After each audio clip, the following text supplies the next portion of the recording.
تم تو جھوٹ کرتے ہو، ایسے خواب چھاپ دیا. آپ نے کا مقصد کیا تھا؟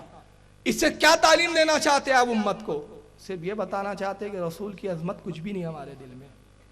اب آئیے ان کے ابھی ایک موجودہ پیر صاحب زندہ ہے پاکستان میں، جن کا نام ہے پیر ذوالفقار نقشبندی. نام سنا ہے؟ ہندوستان ابھی آئے تھے، دیوبند کا مدرسہ وغیرہ انہوں نے دورہ کیا. تو دیوبند کے ایک مولانا ہے جن کا نام ہے مولانا ندیم الواجدی دیوبندی، دیوبند کے عالم ہیں. ان کے تعریف میں ایک مضمون لکھا، اور یہ آپ ہی کے بمبئی کا اخبار نکلتا ہے ٹائمز، اردو ٹائمز میں ان کا مضمون چھپا، رپورٹ نہیں چھپی. رپورٹ چھپی ہوتی تو آپ یہ کہہ کے تعبیر نکال لیں گے کہ اخبار والے نے غلط لکھا ہے. اخبار والا بری الذمہ ہے، کیونکہ مضمون انہوں نے دیا اور ان کے نام سے مضمون چھپا. اصل پیپر کی کٹنگ میرے ہاتھ میں ہے، شبہ ہو تو پروگرام کے بعد آ کے اصل اخبار کی کٹنگ دیکھ لے. پروجیکٹر پہ میں پیپر دکھا رہا ہوں. تاریخ 6 مئی 2011 کا یہ پیپر ہے، بامبے کا ہی ہے. جا کے فائل میں سے اگر اردو ٹائمز کے آفس سے آپ کے تعلقات ہے 2011 کی فائل میں آپ جا کے پیپر ڈھونڈ کے نکال لیں. یہ میرے پاس اوریجنل یہاں موجود ہے. پیر ذوالفقار کے بارے میں مولانا ندیم کیا لکھتے ذرا سنیے. عبارت تھوڑی باریک ہے کیونکہ بہت باریک باریک لکھا، میں دیکھ کے پڑھ رہا ہوں. کہتے ہیں علماء دیوبند کا ذکر کرتے ہیں تو ان کے جذبات قابو میں نہیں رہے تھے. کن کے؟ پیر ذوالفقار علی صاحب کے. خود بھی روتے ہیں اور دوسروں سننے والوں کو بھی رلا دیتے ہیں، اور بار بار کہتے ہیں کہ اکابر علماء دیوبند اکرام کی مقدس جماعت کے افراد ہیں. یہ علماء دیوبند کون ہے؟ صحابہ اکرام کی جماعت کے افراد ہے. اللہ نے 1400 سال کے بعد پیدا فرمایا تاکہ لوگ دیکھ لیں کہ میرے حبیب صلی اللہ علیہ وسلم کے صحابہ ایسے ہوا کرتے ہیں. استغفر اللہ ربی من کل ذنب. یہ صحابہ اکرام ہیں. چلیے آگے. یہ ملفوظات ہیں مولانا الیاس صاحب کی. مولانا منظور نعمانی دیوبند کے مناظر انہوں نے لکھی. صفحہ 122 پر لکھتے ہیں حضرت گنگوہی رحمت اللہ علیہ اس دور کے قطب ارشاد اور مجدد تھے. مولانا رشید احمد گنگوہی کون تھے؟ قطب ارشاد. یہ بہت بڑا ولایت کا مقام ہوتا ہے، اور مجدد تھے. اب آئیے ذرا دیکھیں مجدد صاحب کرتے کیا تھے. یہ تذکرۃ الرشید، اس کے جلد نمبر اس کی 2 ہے، صفحہ 290. ایک بار ارشاد فرمایا مولانا رشید احمد گنگوہی صاحب نے، میں نے ایک بار خواب دیکھا ہے کہ مولوی محمد قاسم صاحب عروس کی صورت میں، عروس کہتے ہیں دلہن، مولانا قاسم صاحب دلہن بنے ہوئے ہیں، اور میرا ان سے نکاح ہوا. سو جس طرح زن و شوہر میں یعنی مرد اور عورت میں ایک کو دوسرے سے فائدہ پہنچتا ہے، اسی طرح مجھے ان سے انہیں مجھ سے فائدہ پہنچا. تبصرے کی ضرورت نہیں ہے. یہ ان کے اولیاء ہے بھائی، اور یہ صحابہ ہے. پیر ذوالفقار علی صحابہ کی مقدس جماعت ہے جو زمین پہ 1400 سال کے بعد بھیجی گئی. اب آپ کہیں گے یہ تو خواب دیکھا تھا، خواب پہ پکڑ نہیں ہے. چلو بیداری کا ایک قصہ سن لیں آپ. حکایات اشرف علی تھانوی صاحب، یہ ان کے اولیاء ہے. آپ یہ نہ سمجھے غریب نواز اور داتا گنج بخش کا ذکر ہے اس میں، یہ نہیں ہے. گنگوہی نانوتوی یہ اولیاء ان کا ذکر ہے. اشرف علی تھانوی صاحب نے لکھی، کتب خانہ نعمیہ دیوبند سے چھپی ہے. اس کتاب کا صفحہ 307، حکایت نمبر 305. مولانا اشرف علی صاحب کیا لکھتے ہیں؟ کہتے ہیں حضرت والد ماجد مولانا حافظ محمد احمد صاحب ام محترم کہتے ہیں چچا کو، ام محترم مولانا حبیب الرحمان صاحب رحمت اللہ علیہ نے بیان فرمایا ایک دفعہ گنگوہا کی خانقاہ میں، یعنی رشید احمد گنگوہی کی خانقاہ میں، حضرت گنگوہی اور حضرت نانوتوی کے مرید و شیخ تھے، اور یہ دونوں حضرات بھی وہیں مجمع میں تشریف فرما تھے کہ حضرت گنگوہی نے حضرت نانوتوی سے محبت آمیز لہجے میں فرمایا کہ یہاں ذرا لیٹ جاؤ کھٹیا پر. حضرت نانوتوی کچھ شرما سے گئے، مگر حضرت نے پھر فرمایا تو بہت ادب کے ساتھ چت لیٹ گئے. حضرت بھی اسی چارپائی پر لیٹ گئے اور مولانا کی طرف کو کروٹ لے کر اپنا ہاتھ ان کے سینے پر رکھ دیا، جیسے کوئی عاشق صادق اپنے قلب کو تسکین دیا کرتا ہے. مولانا ہر چند فرماتے ہیں میاں کیا کر رہے ہو؟ کہیں گے. حضرت نے فرمایا لوگ کہیں گے، کہنے دو. اب خواب نہیں ہے بھائی، تو اب اندازہ لگائیں آپ کہ یہ دیوبند کی گنگوہا کی خانقاہ میں کیا ہو رہا ہے. خلا کی ضرورت نہیں ہے، آپ لوگ خود سمجھدار ہے. کتاب کا نام کیا ہے؟ کتاب کا نام کیا ہے؟ سب لوگ خرید کے پڑھ لینا. حکایات الاولیاء. تو آپ بتائیے یہ ولی کا کردار ایسا ہوتا ہے؟ مولانا روم فرماتے ہیں کارے شیطان می کند نامش ولی گر ولی ای است لعنت بر ولی. کہتے کام شیطان کے کرتا ہے اور بولتا ہے میں اللہ کا ولی ہوں. اگر یہی ولایت اور ولی ہونا ہے تو ایسے ولی ہونے پر لعنت ہے ہزاروں. چلیے آئیے اب آپ تاجیوں پڑھ جائیں گے. یہ 90 کر رہے ہیں. یہ مولانا اشرف علی کی کتاب ہے الامداد, یہاں میرے پاس ٹیبل پر بھی موجود ہے, رسالہ الامداد. اب چھپنا بند کر دیا انہوں نے, رسالہ نکلتا تھا ماہنامہ. اس میں مولانا اشرف علی تھانوی کے ایک مرید نے کیا, صفحہ اس کا 34-35 ہے. کہتا ہے وہ مرید, ایک روز کا ذکر ہے کہ حسن العزیز دیکھ رہا تھا, یہ کتاب کا نام ہے.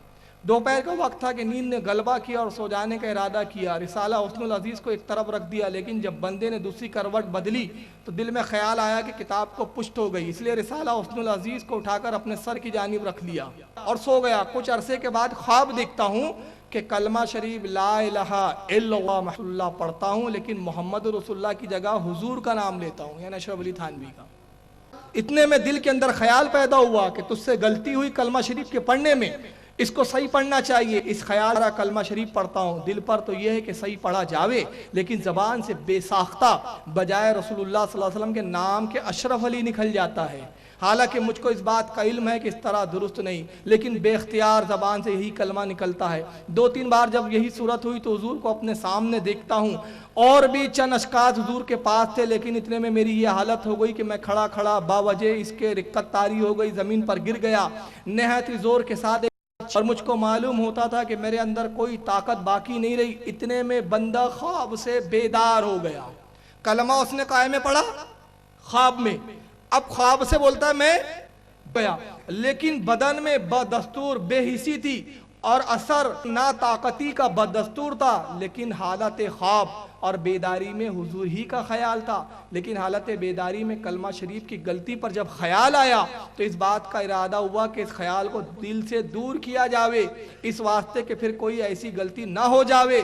بئی خیال بندہ بیٹھ گیا اور پھر دوسری کروٹ لیٹ کر کلمہ شریف کی غلطی کے تدارک میں اور رسول اللہ صلی اللہ علیہ وسلم پر درود شریف پڑھتا ہوں, لیکن پھر بھی یہی کہتا ہوں اللہم صلی علی سیدنا و نبینا و مولانا اشرف علی. حالانکہ اب بیدار ہوں, خواب نہیں, لیکن بے اختیار ہوں, مجبور ہوں, زبان اپنے قابو میں نہیں. اس روز ایسا ہی کچھ خیال رہا. دوسرے روز بیداری میں رکت طاری رہی, خوب رویا. اسی وجوہات ہے جو حضور کے ساتھ باعث محبت ہے, یعنی سب محبت کی وجہ سے ہے. کہاں تک عرض کروں. اشرف علی تھانوی اس کو جواب لکھتے, جواب اس واقعے میں تسلی تھی جس کی طرف تم رجوع کرتے ہو, وہ بعون ہی تعالی متبع سنت ہے. کہتے کہ اس واقعے میں گھبرانے کی ضرورت نہیں, تسلی رکھو. جو تم میرے نام کا کلمہ پڑھ رہے ہو, کلمے میں میرا نام لے رہے ہو, یہ رسول اللہ کی سنت کے مطابق ہے, یہ سنت کی پیروی میں ہے. معاذ اللہ. اب ایک خاص عبارت دیکھ لیں, یہ نبوت کے بھی دعوے دار, اور عالم کیا تھا. اشرف علی صاحب نے کتاب لکھی جس کا نام ہے کمالات اشرفیہ. اس میں ان کے حالات لکھے ہیں. دیکھو مولانا اشرف علی صاحب اس میں خود کیا لکھتے ہیں. ان کے ایک مرید محمد عیسیٰ صاحب نے لکھی, کہتے ہیں اشرف علی تھانوی فرمایا دعوت اور ہدیے میں حلال و حرام کو زیادہ نہیں دیکھتا, کیونکہ میں متقی نہیں.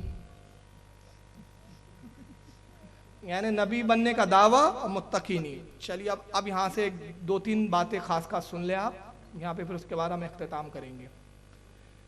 اب یہ تھوڑا سا دل تھام کے یارو اب میری بھی باری آئی. کچھ چیزیں میں نے چھوڑ دیا ہے وقت کی قلت کے سبب. ابھی چل رہی ہے 11ویں شریف. مجھے بتائیے, اگر کوئی مٹھائی بھیج دے یا آپ کے گھر کوئی کھانا بھیج دے, آپ کا کوئی پڑوسی, مثال کے طور پر ایسے شخص نے آپ کیا کھانا بھیجا جو کھانا لینا پسند نہیں کرتے, تو آپ اس کھانے کا کیا کریں گے. نہیں کھانا ہے آپ کا دل نہیں چاہتا کہ کھانا کھاؤں میں, میرے دشمن کے ہاں سے آیا, نفرت ہے اس سے, اس کھانے کا آپ کیا کریں گے بتائیے. پھینک دیں گے آپ, کسی کنارے پہ ڈال دیں گے, کوئی جانور کھا لے, کسی دوسرے شخص کو دے دیں گے. کبھی ایسا ہوتا ہے کہ آپ گڈھا کھودے اور پھر وہ کھانے کو دفن کرتے بیٹھے رہے. آپ نہیں کھا رہے دوسرے کو. عموماً گھروں میں جو کھانے ہوتے ہیں جب سڑ جاتے انسان کے کھانے لائق نہیں رہتے, انسان اس نیت سے باہر کناروں پہ ڈال دیتا ہے کہ جانور کھا لے. انسان کے کھانے لائق نہیں, کم سے کم جانور کھا لے. مگر آئیے 11ویں شریف کی مٹھائی, فاتحہ کی مٹھائی سے ان کو کتنی نفرت ہے. مولانا اشرف علی کمالات اشرفیہ میں بیان کرتے ہیں. ایک شخص نے ان سے سوال کیا, صفحہ 154-155. ایک صاحب نے سوال کیا, اگر 11ویں کی مٹھائی آئے تو اس کو کیا کریں. فرمایا لے کر کہیں دفن کر دیں, اور رد کرنے میں عوام کے اندر اشتعال کا اندیشہ, یعنی عوام ناراض ہوں گی, بھڑکیں گی, اختلاف ہوں گا, اسے کرے گے مٹھائی کو دفن کر دے۔ اس واقعے کو ابھی یہیں رکھیں اور اس پر غور کریں کہ 11ویں کی مٹھائی ان کے نزدیک اتنی ناپاک، اتنی بری، اتنی بیکار کہ کسی جانور کو نہیں کھلا سکتے، کسی دوسرے شخص کو نہیں دے سکتے، حتیٰ کہ کسی کافر کو بھی نہیں دے سکتے۔ اس مٹھائی کو کیا کریں؟ دفن کر دے۔ اب آئیے ایک دوسرا حکایت الاولیاء میں مولانا اشرف ولی صاحب کیا لکھتے ہیں، اب ذرا دیکھیں، صفحہ 39 340، 2 صفحے ہیں۔ حکایت 366، فرمایا میرٹھ مطبع مجتبائی میں ایک مقام پر مولانا محمد اور مولانا محمد قاسم رحم اللہ علیہ ایک جگہ ہی ٹھہرے ہوئے تھے۔ مولانا محمد یعقوب اشرف علی تھانوی کے استاد ہے، قاسم نانوتوی اور مولانا یعقوب ایک ہی جگہ ٹھہرے ہوئے تھے میرٹھ میں، مگر مولانا نانوتوی رحمت اللہ علیہ تو نیچے کے درجے میں تھے، یعنی نیچے کے فلور پر تھے، مولانا محمد یعقوب رحمت اللہ علیہ اوپر کے درجے میں تھے۔ ایک رنڈی اپنی چھوکری کو جو سیانی تھی اپنے ہمراہ لائی، اور مولانا محمد قاسم رحمت اللہ علیہ سے، چونکہ مولانا محمد قاسم بہت مشہور تھے اور مولانا محمد یعقوب اس قدر مشہور نہ تھے، کسی نے انہی کا پتہ دے دیا، عرض کیا کہ یہ میری چھوکری ہے اور مدت سے بیمار چلی جا رہی ہے، میری اوقات بسر اسی پر ہے۔ توایا کہ میری لڑکی ہے، بیمار ہے، اور میری اوقات کس پر ہے؟ گزر اوقات اسی پر، یعنی گندہ پیشے پر، آپ اسے تعویذ یا دعا کر دیجئے۔ مولانا محمد قاسم رحمت اللہ علیہ نے یوں چاہا کہ نہ میری وضع میں فرق آئے نہ اس کی دل شکنی ہو، اس سے فرمایا کہ اوپر ایک بزرگ ہے، تم ان کے پاس لے جاؤ۔ یہ اوپر پہنچی، مولانا محمد یعقوب نے پوچھا، اس نے عرض کیا یہ میری لڑکی ہے، اس کو مرد ہے اور میری اسی پر کمائی ہے، آپ دعا یا تعویذ کر دیجئے۔ مولانا محمد یعقوب نے نہ معلوم دعا کی یا تعویذ دیا اور اسے رخصت کر کے نیچے تشریف لائے اور پوچھا اسے کس نے بھیجا ہے؟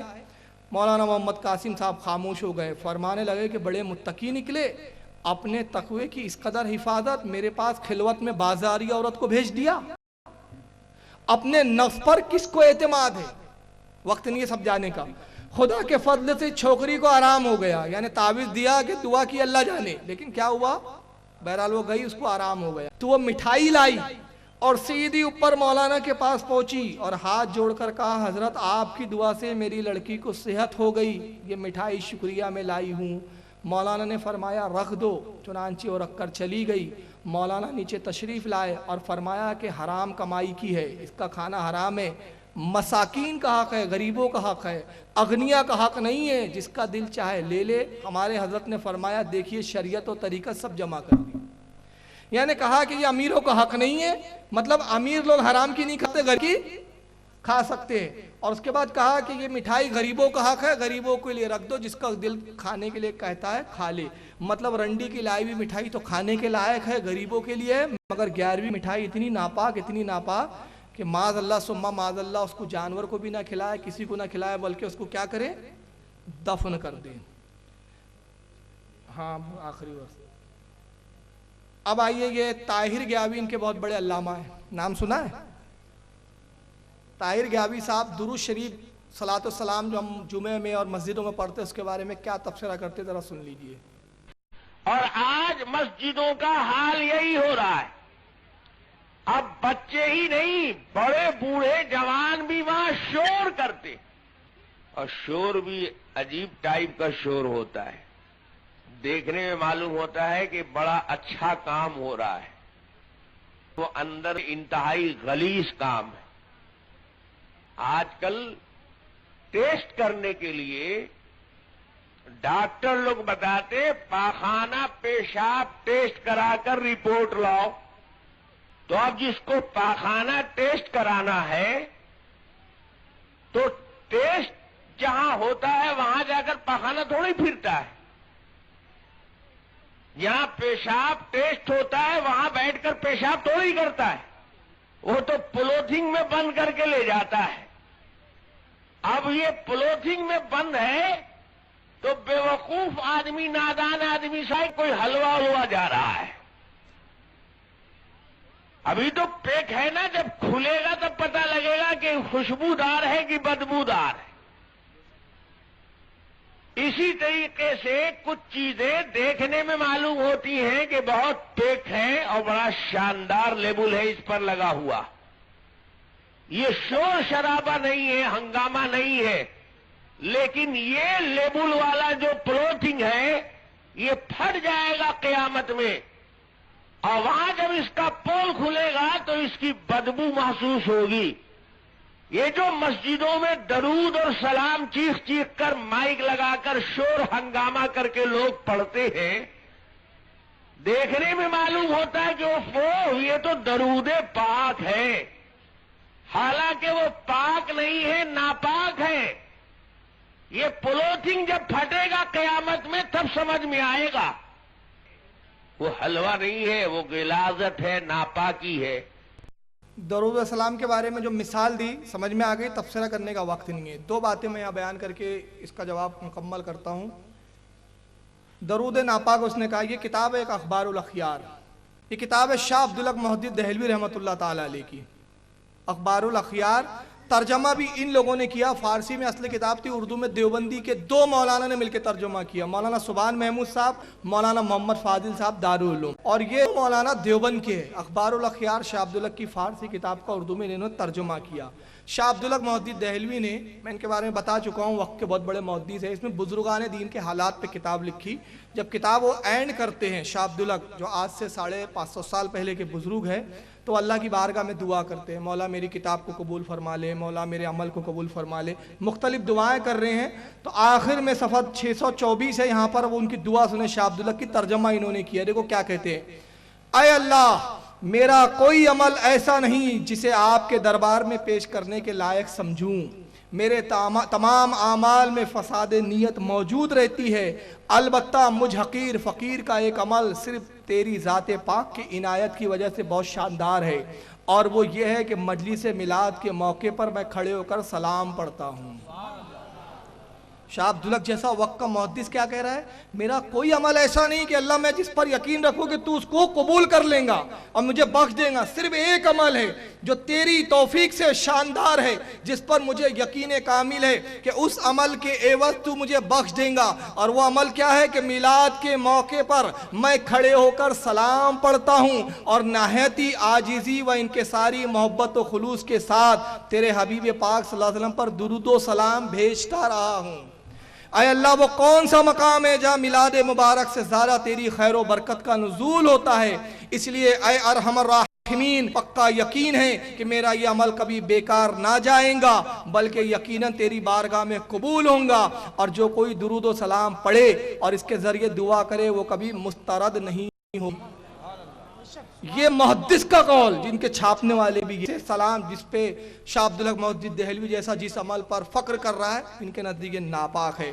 چلیے ان کو میں ان کی ناپاکی انہی پہ لوٹاتا ہوں۔ انہی کا آپ نے تذکرہ سنا، الیاس کاندھیلوی اور اشرف علی کی نانی، ان کے بارے میں مولانا خلیل احمد امبیٹھی، الیاس صاحب کے جو استاد ہیں، ان کے حالات کے بارے میں کیا لکھتے، ذرا کتاب دیکھیے۔ کتاب کا نام ہے تذکرۃ الخلیل۔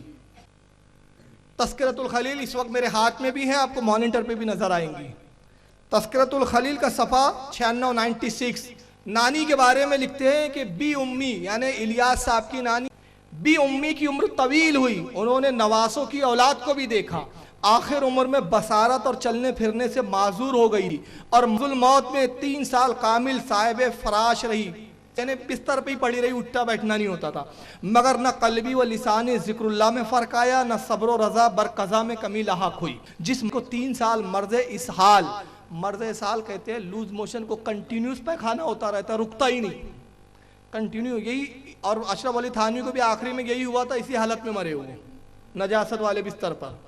تو کہتے ہیں کہ جس مریض کو 3 سال مرض اسحال میں اس طرح گزرے کہ کروٹ بدلنا بھی دشوار ہو، اس کے متعلق یہ خیال بے موقع نہ تھا کہ بستر کی بدبو دھوبی کے یہاں بھی نہ جائیں گی، مگر دیکھنے والوں نے دیکھا کہ غسل کے لیے چارپائی سے اتارنے پر پوترے نکالے گئے، پوترے جو بہت سارے کپڑے فولڈ کر کر کے رکھ دیے تاکہ بڑی بھی ہکتے رہے تو وہی جذب ہو کے اس میں گرتا رہے، بار بار دھلا نہیں سکتے۔ جب پوترے نکالے گئے جو نیچے رکھ دیے جاتے تھے تو ان میں بدبو کی جگہ خوشبو اور ایسی نرالی مہک پھوٹتی تھی کہ ایک دوسرے کو خوشبو تھی، ایک دوسرے کو سنگاتا اور ہر مرد عورت تعجب کرتا تھا، چنانچہ بغیر دھلوائے ان کو تبرک بنا کر رکھ لیا گیا۔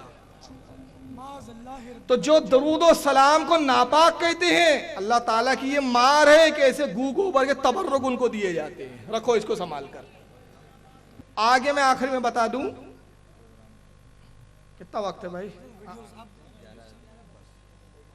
چلیے اب میں ایک چیز بتا دیتا ہوں.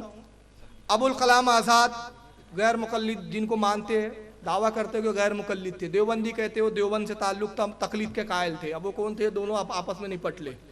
بہرحال ہمارے نہیں تھے ابوالکلام آزاد. ان کا حال یہ تھا، گاندھی کو اتنا مانتے تھے کہ مہاتما گاندھی کہتے تھے. اب مہاتما کے معنی ہوتے مقدس روح. ہمارے یہاں مقدس روح حضرت جبریل کا لقب ہے. میں اس پہ تبصرہ نہیں کر رہا ہوں زیادہ. جامع مسجد میں ابوالکلام صاحب نے گاندھی جی کو بلایا، ممبر پہ بٹھایا اور اپنا امامہ اتار کے گاندھی کے قدموں میں رکھ دیا.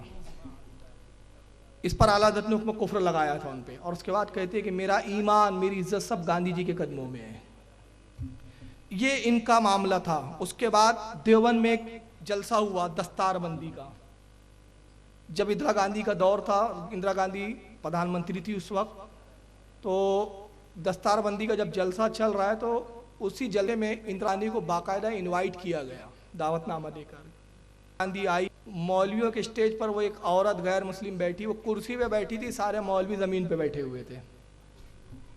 اندرا گاندھی پورے جلسے میں بیٹھی رہی. اس کے بعد جلسہ جب ختم ہوا تو آپ تعجب کریں گے، کھڑے ہو کر جنا گنا من ادھینائک پڑھا گیا.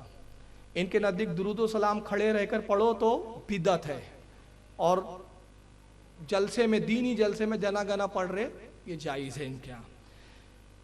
اب اس پر علماء اہل سنت نے آواز اٹھائی کہ تم اپنے آپ کو بہت بڑا وہ بتاتے ہو، معاہد بتاتے ہو، متقی پرہیزگار بتاتے ہو، اور ہم کو بدعتی کہتے ہو.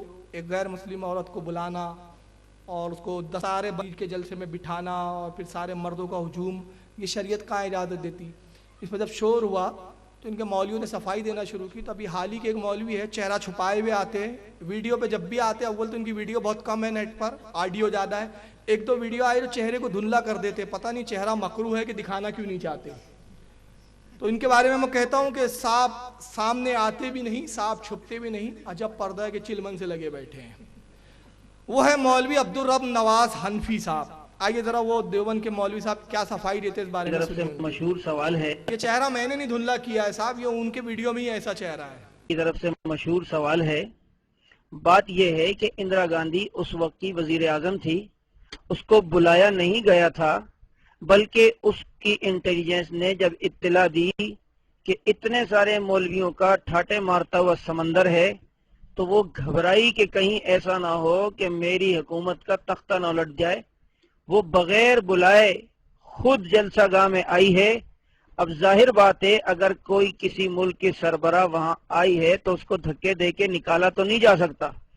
کوئی بریلوی یہ ثابت کر دے کہ اندرا گاندھی کو دعوت نامہ دیا ہو یا اندرا گاندھی کو بلایا ہو، بن بلائے اچانک گھر پہ آئی ہے تو اس کو دھکے تو نہیں دیا جا سکتا. یہ کہتے ہیں کہ اندرا گاندھی کو اس کی مطلب اس کے لوگوں نے، جاسوسوں نے یہ خبر دی کہ وہاں دارالعلوم دیوبند میں بہت بڑا جلسہ، تیری حکومت کا تختہ نہ پلٹ جائے. اتنے بڑے ترم خاں تھے یہ لوگ کہ اندرا گاندھی گھبرا گئی. تو انٹیلیجنس نے اس کو خبر، اس نے فوج نہیں بھیجی، پولیس نہیں بھیجی، خود ہی چلے گئی ہاتھ جوڑنے، بابا میری حکومت کا تختہ مت پلٹو، کیا کر رہے ہو آپ؟ یعنی جھوٹ دیکھو کیسے لیپا پوتی ہو رہی ہے. چلیے حنیف صاحب تو ابھی زندہ ہے، اور یہ نیٹ پر حنیف صاحب سے کہتا ہوں اچھا ٹھیک ہے صاحب، چلیے اپنے گھر کا ذرا جائزہ لیجئے. یہ کتاب شیخ الاسلام نمبر، الجمعیت کا شیخ الاسلام نمبر، حسین احمد ٹانڈوی کے بارے میں، اسد مدنی کے ساتھ ہے، ذرا اس کا ایک صفحہ دیکھ لیجئے. کہتے ہیں کہ مگر یہ داستان آج چھیڑی جا سکتی ہے، نہ وہ روح پرور داستان جس کا تعلق کلکتہ سے 1921 میں ترک موالات کی تحریک نے کلکتہ کی سرکاری عربی دینی درسگاہ مدرسہ عالیہ کی ایجادی. ایک نیا عظیم الشان دینی مدرسہ مولانا ابوالکلام آزاد کے ہاتھوں قائم ہو گیا، اور گاندھی جی نے آ کر مدرسے کا افتتاح کیا. سمجھ رہے آپ؟ دیوبندیوں نے ایک مدرسہ بنایا اور اس کا اُدگھاٹن کرنے کون آئے؟ گاندھی جی. تب کہ گاندھی جی کو بھی اپنا تختہ پلٹنے کا ڈر تھا، تو بولے چلو ان کا مدرسہ میں بنا دوں. چلیے اب آگے آئیے. سونیا گاندھی ابھی حال ہی میں دیوبند پہنچی. سونیا گاندھی کو بھی ڈر تھا کہ یہ میرا تختہ نہ پلٹ کر دے، تو یہ بھی بن دعوت چلے گئی. اچھا سب بن دعوت ہی چلے جاتے ہیں ان کے یہاں. حال تو یہ ہے کہ رام دیو بابا بھی پہنچ گیا. اب یہ کون سے تخت کے تاجدار ہے مجھے نہیں پتا کہ ان کا تختہ پلٹنے کا. ایک نہیں ہے کہ نام کون ہے اندر اور آپ کے اندر اس میں ایک اور ہمارے گروہ ہے